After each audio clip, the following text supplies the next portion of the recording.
healing crystals, skincare routines, knitting a sweater, fitting in jeans. With Katie and Sarah, no need to worry, you're on a lady journey. And here we go. Lady Journey. Welcome, everyone. Welcome. I'm here with my co-host. She is in a newly selection. She's in a farm jacket. I'm in a barn jacket. A barn jacket. She just got back from a hoedown. Ladies and gentlemen, Sarah Talamash. And let's hear it for my lovely co-host, Katie, my outfit doppelganger. Not that I didn't put this on because I was like, we can't be wearing the same outfit. Oh, that would be hilarious. I guess it's black and denim, I guess, is the basic bitch uniform. It's a classic. Well, I put skirt today. I love this sweater. I do too. I was looking at, because I want a sailor one in red, and I haven't been able to find one that's fleecy. I like a sailor sweater, and I had this away for dry cleaning, and I just dug it back out and decided I'm not going to clean it. So it's clean now. There's certain things that I've stopped thinking about cleaning. There's a lot of things I'm letting go, and I can't tell if it's because I'm approaching that dreadful number in 3 or 4 years. Right. Well, it's like, am I? There's a lot of things I don't give a shit about anymore. Yeah, like downsizing or like minimalizing my life because do I need to? I kind of also thinking I'm losing ambition. Yeah. Remember when you're like, I feel like it is in your 20s and 30s, you're kind of like, I need to do this, I need to do this. And then I think at 40, and this sounds really bad, but when maybe past it, you realize, it sounds bleak and I'm not giving up, but you realize those days are kind of over and you're kind of over it. Like, I think about like, you're like, even working in a corporate world, you're like, I want the corner office. I want to be high up in manager. I think as you get older, you're like, I just want my day-to-day life to be as simple and no shit. And I maybe don't need some of these things that I've been wanting. I don't need a fancy car. Yeah. Well, people say like when you get older, that's why they say like 60 is the best age, because you really like have kind of let go of all of that stuff and you just enjoy simple pleasures like a shortbread cookie, right, and a cup of tea. Yes. Or you're like, your job plans are like, I would be happy just working in being a florist or just helping out or just a library where it's quiet and you can't yell at me. Yeah. I do feel like, I enjoy romanticizing minimum wage jobs where it's like, I'm not making any money, but like I enjoy, working here at this bagel shop. Place to go every day. Place to go. But you can't really do that. And I just recently saw my New York Times Instagram, and I won't click on their articles because I'm not paying to go past the firewall, and there's always a hero in the comments that summarizes it for you. And thank you. You're doing the Lord's work. Thank you. Because I know I'm the same. You get one a month or whatever, and I always accidentally click on something stupid that.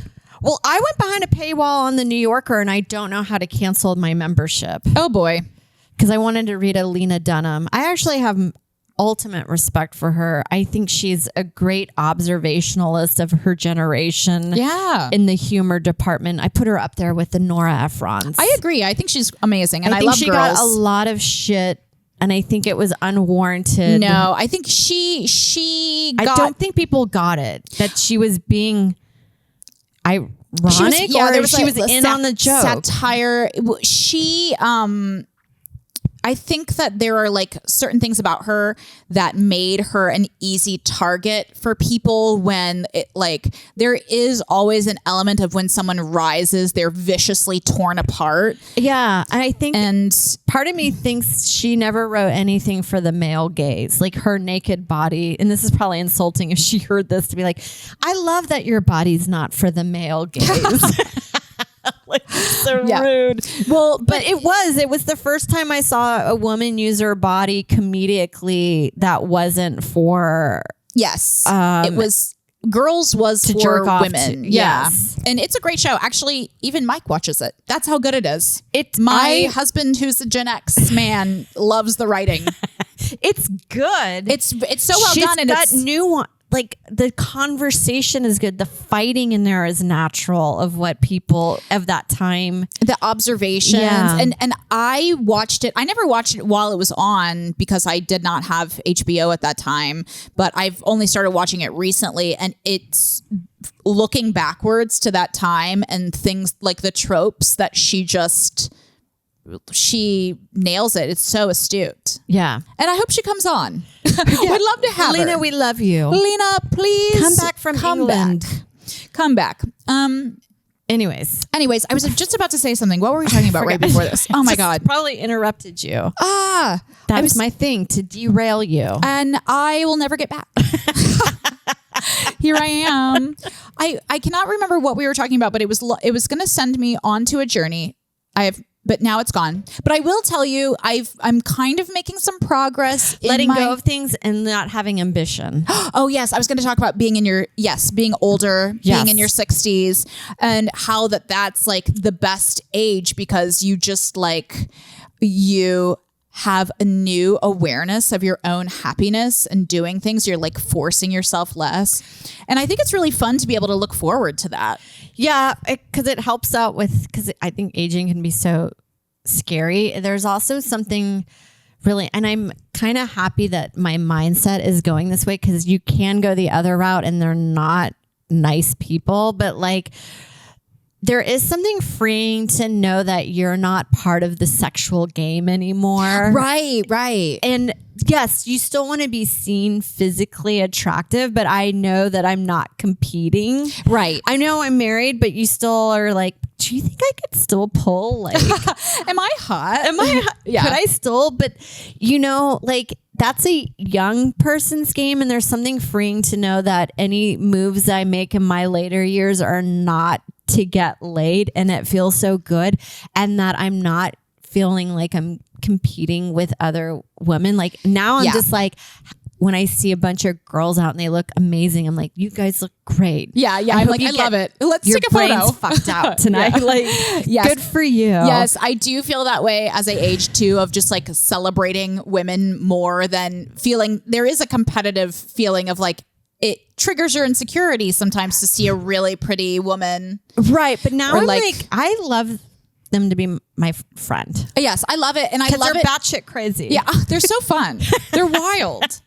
Well, I also love, I had a group of girls out at my show this weekend, and it was one girl's 50th birthday, she and her two friends, and they were all decked in like these gorgeous, beautiful, sexy golden dresses, all three matched, and she had like a birthday crown, and it was just, she looked fantastic, and it was so fun to just like to see her celebrating her 50th birthday by like dressing up and looking her best. Yeah. And it wasn't like I'm trying to meet somebody. It was just like, I just like dressing up.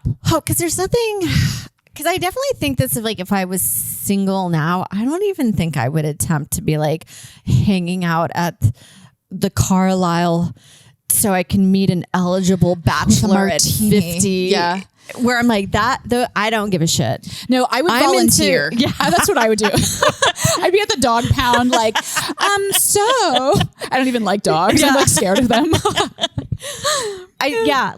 I think that sounds atrocious. Well, I do feel like it's really funny to me. Like, I never thought that this would happen because I remember being in my 20s and just loving the idea of going to parties and going to bars and thinking it was, especially like moving to New York. Who will I meet there? Will I meet the man of my dreams there? Oh my God, thrilling. I hope this guy likes me. Like, I went to a warehouse party when I was 21 when I first moved to New York, and it was just like, it seemed so incredible because it was like, you get an email, it has the address, you must RSVP, it's a secret. And it's like, now I know that that's like a very common, obvious marketing tactic, and it's just like a warehouse, but we're like, so we're on a secret list. Not everyone has the information that we do, but it's like you go and it's just like a warehouse overrun, but like we were dressing up, it was angels and demons themed, so we were in a costume. Yes. I thought I was so amazing. I remember going to a few of I remember that during like the rave scene, it was kind of similar like that. You have to show up with this flyer, and that's how you get in. It's a secret warehouse that's outside of Houston or whatever. And they have absinthe. I know. And I remember going there and like finally doing it. And I remember being bored out of my fucking mind. That's so funny. I'm like full in it. I'm like, here we are. It's happening because I'll walk by some of these bars like on the way to shows because I got to do spots Saturday night, and so I got to pass like the East Village. And you'll just see a line out the door, and I'm like, I'm so glad those days are gone of like, I'm like, who's waiting in line to have a cocktail? It's so funny. And it doesn't even look like that great of a bar. The waiting in line is so funny to me because it's like, this is like corporate America on their weekend off where they're just they're like behaving as though they're in the office still. Yes. Of like, hey, let's get in line. Yes. Instead of Chopped, they're at like makeshift this bar that like, I don't see what the appeal is. I don't even think there's celebrities hanging out in here. It's such a bizarre transformation to think it's so fun. And then it's like the most fun thing in your 20s. And then now at 39 to me, like to go into a loud, smoky bar would be a torture. Right. Would be like waterboarding. Right. You would get every secret. Like speaking over a certain decibel level is not any enjoyment for me. I don't know that I ever liked a loud bar because then it's also they're shouting at you and it's like, why am I spilling tacos right now? Yeah. Like it's so bad. I remember there was a bar in Santa Monica that everybody liked going to, and I was the one person that was like, fucking hate this place. Yeah. First off, because I would show up with my hot friend. No one's going past that wall, like my hot friend wall, to get to me. She looks hotter next to you. You're doing her a favor. So you're just kind of like this, Catherine, can we go? Yeah. You're like talking to like the grenade. Yes. Like just some rapist in the corner.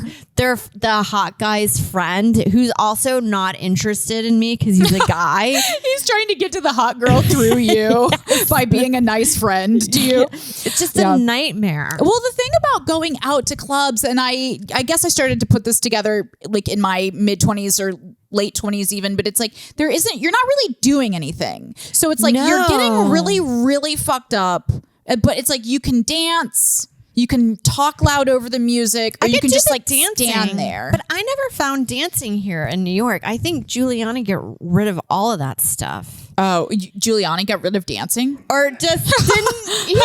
Yeah, he's like the mayor of Footloose. No, he outlawed dancing. It's all the club kids. Oh, like that was the big height of the 90s. Yes, the club kid era, the whole like monster movie era. Yeah, but like, so when I moved here, I'm like, where are all these dance clubs? But I did follow an Instagram account recently, and there's a club or a music venue that has like live dance bands or whatever. That I was like, I wouldn't want to go, but only if it's like 4 p.m. Well, when I started doing Zumba, I realized that I just like exercising, and I actually like it way more when I have like water. Yeah, and it's like, and I'm not just like drunk trying to like work out now. I know. I feel like that's if I can find a workout place that's in the morning that it feels like a dance club. Little Zumba, get you going. I love Zumba. I always thought a good business idea for New York would be a 24/7 dance place. And then like if you're like killing time in between spots, you're like, oh, I'm near like, I'll call it Danceteria, even though it was a big place in the 80s that Madonna started at. But like, I'll just go to Danceteria and dance to 2 songs, and then I'll go do my spots. Oh, kill some time. And then you give like that shitty, like a Monday lunch to a new up and coming DJ as like his way to like work on his tracks. I like this. It feels like a little bit of like yoga to the people. Yeah. Where it's like, hey, you know what? It's cheap. $5. You're in the dancing. You're in the club, dance club. Yeah. Did you ever find out?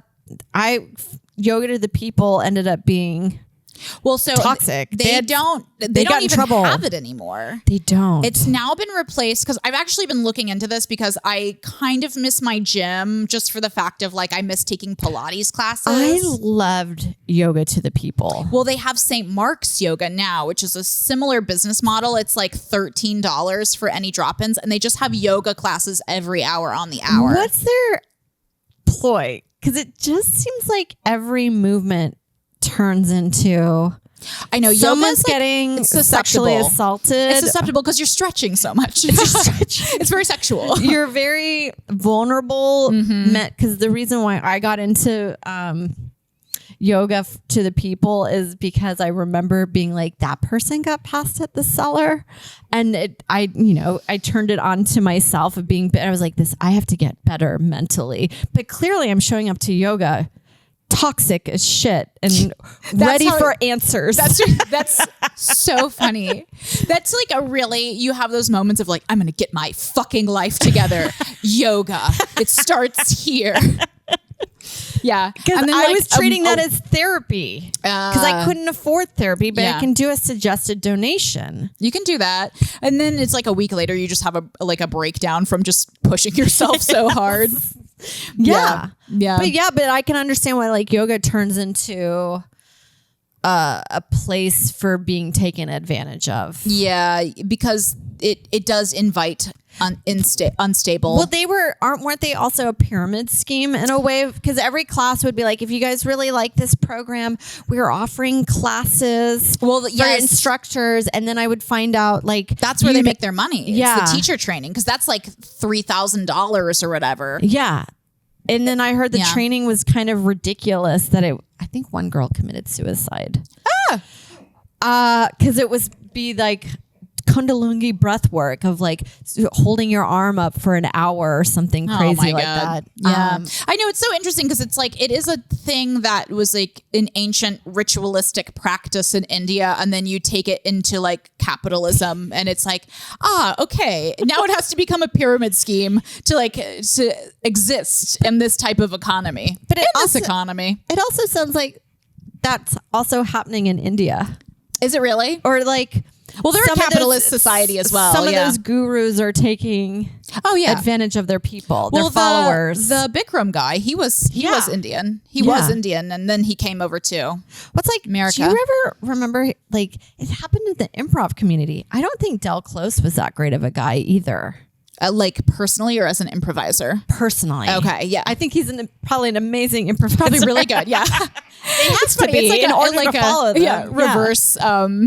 what's it called when it's like damn it. Oh, move on. Okay. We have to move on. Del Close. You're outing him. Yeah, we're at rapist. I'm I just think of like in any group setting, once it hits over 1,000 people, you're hitting danger territory. Totally. And I was just watching something about this that was really interesting. It was like the study of cults. Right. And it was like, anything can be a cult once it crosses over these like certain fine lines. Well, UCB, I remember they had a whole meeting after the Kurt Metzger thing. And I went to it because I was part of the sketch teams in the mod. And one of the four, not Amy, I think she kind of separated herself. She was successful. She was. That's what happens. He had said something that you could tell. He had said something. He was like, anytime you see them bad mouthing us in the press, you need to speak up. And you could tell the room got weirded out by it. Yeah, that's really that you're strange. Like, you have crossed over into that we're supposed to be devout followers of you no matter what. Yeah, that's really strange. Yeah. That's really strange. And it's like, and I'm also paying you. Right. I'm paying you to be here. Sadly, yes. If you don't know the story, this was during the drama of... This was like over 10 years now. This was a very long time ago, but stand-up shows were never paid. And there was a drama because the stand-ups were upset. Because they were charging a cover charge. They were charging a cover. And then under their classification, they never paid improvisers. And then I think some improvisers were probably like, but we should get paid. Right. Yeah. I didn't realize that they never paid like the Herald teams even. No. Interesting. And I did mod teams. And not only are you not getting paid, you're also paying for rehearsal space and paying for their coaches. So you're supplementing all that income as well. But then their paying classes were exorbitant. It's really interesting, like this pyramid structure. It's like that is like corporate structure. Right. Is a pyramid. It's like we are a democracy supposedly, but then we just have all these like little tiny kings running around. And then you have to, your whole purpose of a tiny king is making sure that system is working. So you're not even working on the product that you were set out to work on. Right. You're working on the system. You're like, I'm over here with this tiny king. Well, I'm only finding this out through like corporate TikTok is so fascinating. We should actually have, what's that podcast? I've been having, corporate gossip. I've been back and forth with Becca of corporate gossip. Yes. I was trying to get her for this week and she's on her honeymoon right now. Oh, that's exciting. Oh, I know. But this world, I love corporate culture because I actually think it's like it's life. It's Shakespeare. It's human. It's Shakespeare. It's drama. It's Succession. But you're finding like, we've been noticing like a lot of Starbucks are closing.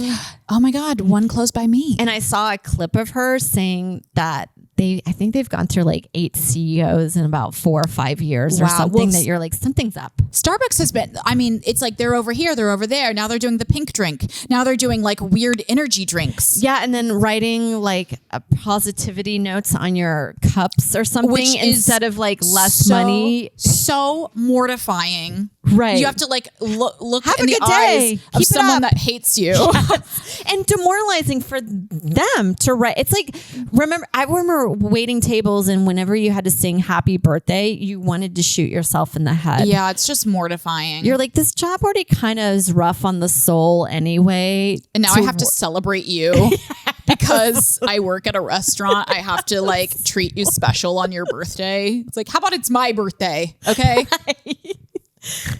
Such a horrific job. Do you like getting the happy birthday song sung to you?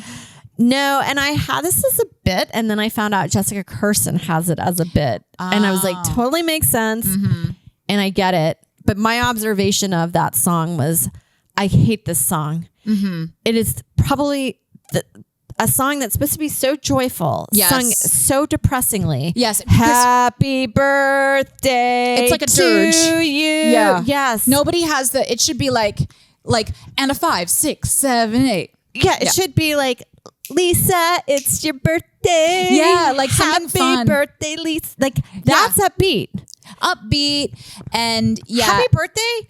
It sounds like it's sung by your enemies. People drag it out. It's a form of they drag torture it out. in Guantanamo Bay. Right. And you're sitting there and it's like, am I supposed to be making eye contact with everyone else? Like just going back and forth between people, or like, I'm just like staring at the wall to not like make eye contact with anyone as they're just dragging it out. Right. It's like if you're sitting front row in a comedy show, you don't want to rest your face. No, you can never, because you will be a victim. You'll be victimized. Oh my gosh. Horrible. Did you do sets this weekend? I did. I went to Atlantic City and then I went to Jersey City on Friday, which I'm loving. My friend Rich Kiamko has a room in Jersey City. It's called the Laugh Tour Comedy Club and it's been really fun. And maybe I'll have to check it out. Yeah, I will give you the info. I think I was mentioning it to you because you also they have a really great restaurant and you get a free item on the menu. Oh, that's something nice. I got a minestrone soup. I'll take a boat ride. Homemade. Yeah. Yum. Amazing. And it's a lovely room. And anyway, I love Rich. So I did that on Friday. And then Saturday I went out to AC and did the New York Comedy Club shows out there. And they were really fun, actually. I felt like the audiences in the last 3 days, I don't know if it's the energy I'm putting out or whatever, unruly. Really? It was a lot of chatter, a lot of an autumn. I had to control the room and a lot of we are the star, not you. Interesting. I did good eggs on Upper West Side on Monday. And there's another woman that walked through the crowd and I only made note and I was being nice because it was all dudes because it was a Mark Norman show. Okay. They love him. But I was like, welcome back. You're out of the 4 women here. And she goes, hello, in a condescending, mean way. And then I said something else and she's like, your mother. Oh my God. Whoa. A pick-me heckle. A pickle. It was such the weirdest vibe. Handled it right. I Thank God. I did. Thank God. I just addressed that. I internalized it. I was like, whoa. Do you guys feel that? That was weird, right? Yes. Just good. like, I hope that doesn't happen again. I hope this bitch shuts the fuck up. What's wrong with you? I feel like honesty is the best policy. And Totally. if you address how you feel, I was like, did you guys all revert to middle school during that? If you like call it out and instead of try to like be mean to her or like go with it, which is like your people be like, we got a quirky girl. I am to be like, that was weird, right? That was weird. Yeah. Yeah. It's sometimes the hardest thing to do when you're in the moment to just like take a beat. Yeah, I was like, clearly she was being shitty. Yeah, which it's like, I mean, that's probably why she was there in the first place. Well, can I tell you, she was wearing a loud outfit. Oh. And she went to go get her own drink at the bar. So clearly the staff wasn't coming to her fast enough. So there's already a few little red flags to let me know she's a nightmare. Nothing against loud outfits, but when something else happens, you put it together. There's a pattern emerges. But I get that way. Like, I remember seeing, like, whenever you see it, like, when I would bartend at the hotel bar, when this woman came down with a wide brim hat, and I remember being like this, here comes trouble. Because if you're willing to travel with a big hat, and you're wearing it indoors, you have stuff that you can put up with a lot. You have a personality. You disorder. have a personality. You don't like the easy way. Yes, is what I'm saying. I have been feeling great lately because, as I mentioned on the bonus, I am in the process of breaking my addiction to the chocolate covered espresso beans, but you're in the process.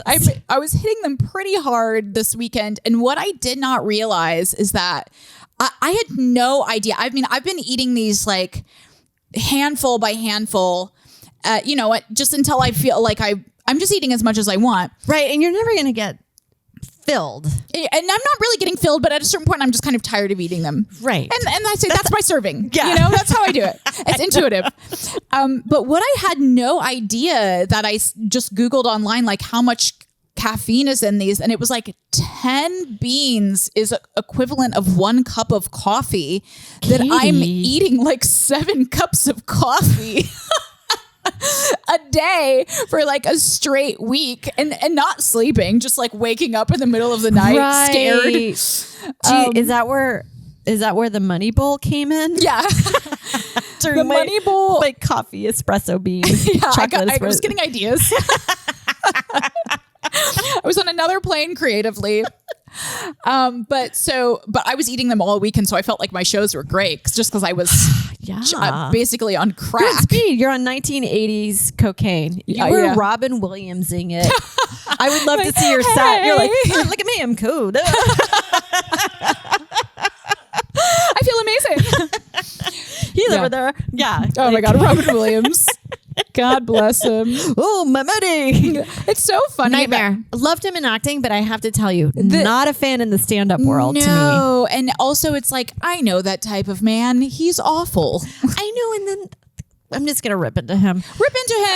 Look, he killed himself, but that doesn't mean that we can't criticize his art. Appreciated. Separate the art from the artist. I liked him in movie work and all that stuff. Fantastic actor. But like... What Dreams May Come, beautiful film. Why did we ever say comedic genius? His stand-up was I think people were held at a gunpoint when they had to say that. They were it was off-putting, and I think it has there's this weird reverse effect where if you get famous, then people think you're a genius. Right. You're not like a genius and then you get famous. People like go back and attribute that you were this incredible genius when it's like you're just a bunch of chaotic energy. He was on cocaine. He was incoherent, and he was making. If I was at his show, I would feel wildly uncomfortable. And still jokes. Yeah, that was from Lex. I actually didn't know that, but I said it as though I did. I think he always his take was he was watching. He was in the 80s watching tons of stand up. He couldn't recall of anything permeated through him. And I feel like that's valid. That's valid to me too. And then when you're on lots of cocaine too. Yeah. And you think you're writing, but you're just watching someone else do a stand up. And then also sometimes when you're flailing on stage, there are times where, I've done old jokes and I'm like this. Oh God, I'm like, take so my dirty. wife. Yeah. Yeah. But I know that sometimes you do go into like a little bit of a spin out when you're on stage and you're reaching for something in your mind. And before you know it, you've said something that somebody else said. Did I do an Elaine Boozler joke from 1989? I think I did. Love her. Love to have her on the show. She would be a great get. She would be. I bet she would come. I bet she would come on Lady Journey. Yeah. You know what? I really feel like we've done enough. We've run out of Lady Journeys. Done enough. But this one was fun. We took you guys up, down, all around. All over the place. One of our favorite little whipping horses is the UCB. Which that was a moment of time. I took classes there and I did like it. I wanted to go up the ranks and I enjoyed a lot of the people there, but like the business format of it was if fucked. I had gone up the ranks, I don't think I would talk shit about it. Same. I auditioned, didn't. So now look what you've created, a monster. You should have let me in there. I know. But it was, it was a very fascinating it had a hold on us comedically. Yes. You thought it was a way into things, but you realized later on you didn't really need it. The whole like improv gripped the nation for like a decade. And one of the fascinating things in COVID that they don't talk about, it really destroyed improv. Improv is like it didn't come back, and it's only slowly coming back. But even like clowning is really in now. Clowning is probably more in than improv. Yeah, I think improv like came from like millennials who worked in corporate America wanting to have like a fun fact about themselves that like they could share right at a party and be like, I'm also a comedian. Can I get laid now? Yes. I'm in Chuck Taylor's thick black glasses. I also thought it was a sign of a highest form of privilege. Truly. Truly. If you could sustain being an improviser in New York, it mean your family did well. You're at least you've got a disposable $500 yes. At least every other month. You could do free for a long period of time. Yes. Yeah. It's an internship. It is. An unpaid internship. And we will continue be ripping on it. Yeah. Stay tuned for more Lady Journey. Lady Journey.